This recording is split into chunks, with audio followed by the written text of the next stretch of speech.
I think a lot of my work started with my work at the Oxford Street Inn, which is a homeless shelter, or was a homeless shelter here in Syracuse. I started to meet some of the guys and really start to understand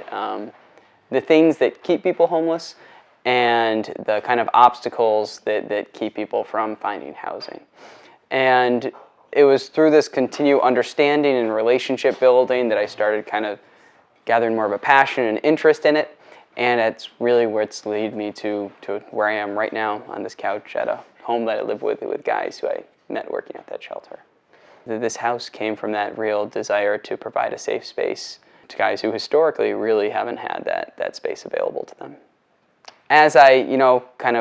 went through the whole college scene and started really coming into myself and understanding what I cared about and understanding how I could best use my resources, my experiences, my talents, I found them kind of diverging from what's,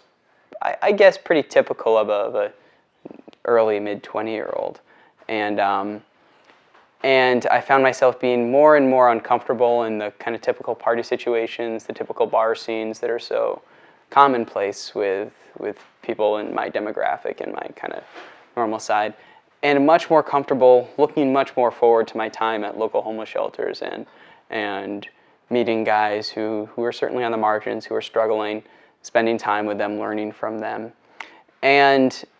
I just, I thought, well, hell, why don't I follow that? Why don't I stop so much feeling uncomfortable in the typical bar scene